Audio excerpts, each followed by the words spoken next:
Cubfidential, and we are rolling. It is season 2. I am your producer, Denzel Snipes, and we got a show for you today. It's going to be kind of quick and concise because coming up next is going to be the debut of One Brewers Way, the pilot episode on Sideline Sports. But it's time for Cubs baseball talk. So let's go ahead and bring in your host, JB Ellis. What's going on, Mr. Confidentiality? So we're here, season 2, episode 2.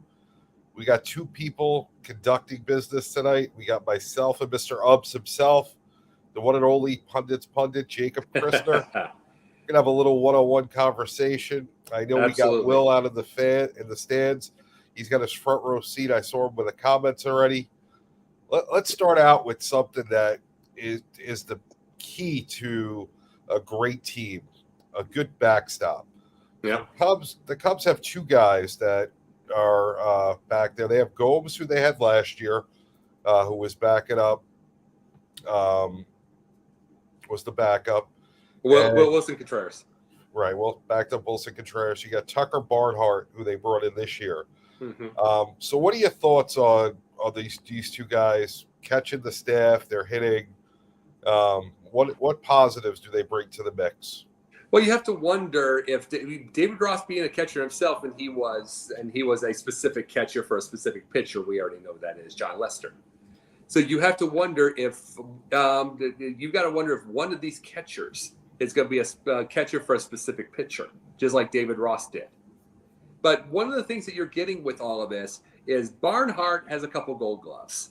So that does take the help out of it. I'm not sure if he's going to be as good as Wilson behind the plate. Thank you, Will. And we have this, but it's like really overall batting average. I mean, it was a career 256 for Wilson. They're a combined about 247. So it's not going to be a huge change. But one's got a Silver Slugger award. That's Yan Gomes. One's got 2 Gold Gloves. So really, overall in the mix, you have to wonder. But my question is David Ross going to do what David Ross used to do with himself? Is like be like in the later part of his career, have a specific catcher for a specific pitcher, who's comfortable. Because there were specific ones that Greg Maddux liked to have given for an instance. So those are the things you have to wonder. It's going to make for an interesting deal. So, I mean, obviously, offensively, it's not going to be the same. Contreras was really good offensively. Defensively, he had a cannon of an arm. Yeah. How does Barnhart compare to that? Well, for one thing, it's like you'd see him and he'd get it from his knees, kind of like old Benito Santiago. He would get to that kind of stuff, and he had a big cannon. So already comparing when you go to Wrigley Field, there's going to be comparisons. So if Barnhart doesn't do anything like that, they're going to be wondering. At the same time, like I said, 2 Gold Gloves. So he's got to be what he is. You know what I mean? Nice player. He's a nice player, but it's like what's going to be – the power's going to be – the pop isn't going to be there the way it was with Wilson. That we do know. It's like – I mean, Yan Gomes is 125 career homers in 11 seasons, and Wilson Contreras has 117 and 6. So it tells you where the pop's gone on that end of the game. My whole thing is I would also say I would like to be able to see a higher batting average from the catcher thing, but I don't see too many catchers in the league that have really high batting averages anyway. It's just not the most important thing. So we can't. This isn't Johnny Bench. Nobody hits anymore. Nobody hits anymore. Like, what'd you say? Nobody hits anymore. It's scary. Yeah. So either way, you got to do. I like the 2 Gold Gloves by Barnhart, so that'll be nice. And we'll see what they do with Yan Gomes if he's a specific pitcher, has a specific pitcher, because you can never tell. It might work out. And he's got some decent pop in the bat off the bench. So, I like Gomes. He's not an everyday player, but good to have on the bench. Good experience. Yeah. Oh, yeah. So let's jump to our next topic. It's not a Cubs topic. It's a world topic. We're expanding. We're going worldwide. We're going to call you Mr. Exactly. Worldwide right now. Yeah. So we got the World Baseball Classic, which is actually on right now on FS1. We got Australia versus some other country. It looks like, if I'm correct, I want to say Korea, but I could be wrong. Is it the 25-0 run right now? It is 0-0. The first pitch is about to be thrown. Oh, okay. Oh, and I'm right. It was Australia versus Korea. See, I got a good memory. So either way, it's like, no, I love the World Baseball Classic, and I just hate that COVID took it away, for a couple of years. You know what I'm saying? And I know because is it 4 years? It's every 4 years, wasn't it? It was supposed to be every 4 years, but it's COVID 6 years, and I think because of COVID. Yeah. We had a couple extra years. I hate the panic that COVID did in the first place. So it took away some cool stuff like this. But we also saw a little deal today. The Cubs played Canada, and I think they won that game. And then the Brewers, you're going to have that show. You're going to have one Brewer Central? One Brewers Way. One Brewers Way. Yeah, it's like one Brewers Way, and it's like the Brewers beat Great Britain today. So they basically promote – this is a good idea. They promoted the World Baseball Classic by having every team play the world teams. So it's kind of a cool idea. So who do you see winning it all? It's a great question. I mean, the U.S. team is stacked, as always. Japanese team, I'm sure, is good. I don't know. I mean, I don't follow the World Baseball Classic enough to have a pick on it. It's not something that I really have any interest on. I was just watching the Big East tournament, and it ended. And we got this on now. I didn't change the channel, so to me, it's a bad time of year right now. Although I'm not big on college basketball this year as I usually would be, it's competing against the NCAA tournament and the conference tournaments. I think you're taking a lot of viewership off of, a cool event if you would have had it maybe after the World Series possibly, or maybe you can't really have it earlier. I don't know. Maybe take a break during the season for, an extended All-Star break. Give everybody a long rest or something. I've always loved watching Japan and like Korea and the Asian countries play baseball. Always have. I always have, because there's always a specific discipline. They don't strike out as much. They make good contact. They know when to hit. They hit lots of homers. They just know when to hit them. Yes. They're not going for every little thing in the world. I love watching I watched a lot of Korean baseball during the time when it's COVID, because they were the first things that opened back up live. And I watched them. I love watching it because they have such a discipline and contact in baseball. Do. Not a lot. And I wish the major leagues would get back to that. I really do. So, yeah. I mean, it could be any of the Asian countries. The United States could get hot. It could be any of those. But I love watching Japanese baseball, Korea. I just love the fact that it's become a world game. It was basically a Caribbean, North American game for a while with a little bit of Japan thrown in. Yeah. It's now truly become a world game. Everybody seems to be playing and developing players and getting better. It's good to see. Well, it feels like every game but the NFL. And the NFL's trying, but it's nowhere near over the world yet. It has a few games a year. But every game, like NBA's gone to Africa, Major League Baseball's all over the world, like you bring up. NHL, I mean, look at how many countries they were the first ones to have all the countries around. You know what I mean? Yeah. So NFL's about the only one that's really not around the world yet. Everything is really it's a small world now. Well, the NFL does have a lot of feeder leagues. I learned this when I went to the National Scouting Combine. Mm-hmm.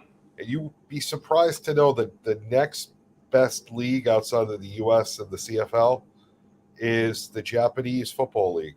Oh, wow. I did not know that. Oh, I didn't either. It's actually rated higher than the European leagues. Oh, wow. Yeah. We're gonna see Japanese quarterbacks before we know it. Yep. So let's move on to the comments by Trey Mancini, the new hitting coach Dustin Kelly. Yep. They let us be us. What do you think he means by that? Oh, I've been a mentor. I've been a mentor and a coach. I've been just basic ways, one-on-one, everything. I could absolutely talk to you about this. I do this myself. They let us be us. They are letting you make a mistake. They're letting you figure it out. They're letting you do it. They're not. It's like you get in the other days and stuff like that. They are over coaching you. That's what happens with a lot of coaches. Even the best ones, I'll even say about Knight in basketball, they overcoach and they want to pick every little play, X's and O's to all that. They want to do it, and so go back to baseball. A lot of the coaches want to pick every little thing, and it makes batters struggle. Sometimes, see, this is my theory of coaching and mentoring and everything with people. When people listen, I'm always like, here's the deal. I will give this to you, but I want to see on the field or whatever we're doing, figure it out. You'll see it yourself. You are smart enough. You're in the majors. Your eyes will see it. See, I think I have no issue with that type of coaching. I truly think everybody learns differently, and not everyone can be left to, okay, here it is. Do what you got to do. I'm just going to be here to guide you. Not everyone can do that. Some people need to be babysat. Even in the majors, there are guys that just don't have, and I won't say it's a work ethic. They just don't learn the same way, as I am. I prefer to, when I'm working, leave me alone. Let me do my thing. And it's the same way we run Sideline Sports. Jacob, you have your show. Do your thing. Yeah. You have questions, come to me. Don't ever not come to me with your questions, but do your thing. I'm here for any support, but you got it. Yeah. It's until I see something that I'll tell you, or until you come to me and ask a question. Besides for that, you do a great job. Your shows are excellent, Yeah. And I appreciate that.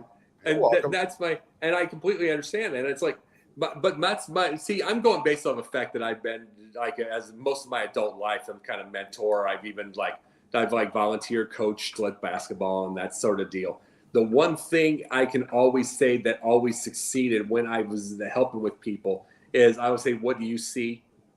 What is the, stuff like that. And then I let them, whether they were strong. I mean, I can admit this. It's like, I wasn't going to say I was going to be the winningest coach in the whole wide world, but I mean, the end of the season, I mean, you had kids, there was one kid that was one of the biggest kids on our team. He was just under the basket. You had to just show him to go under the basket, rebound, and throw it out. By the last game, he was dribbling up the court. Nice.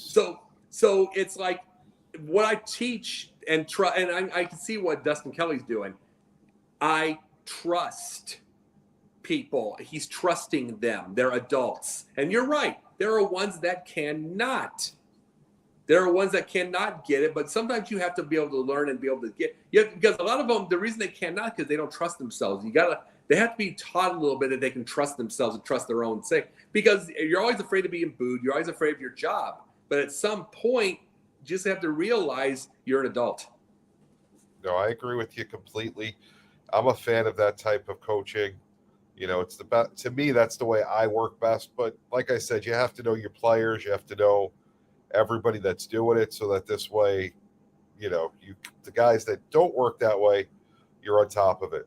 Yeah. So we're on to the hot hub time machine.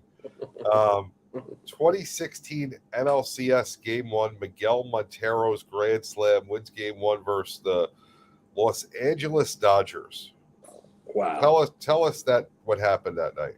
I did not see that coming. I could not stand, and I don't do this with players too often because I got the most patience with people, like with players with things quite a bit.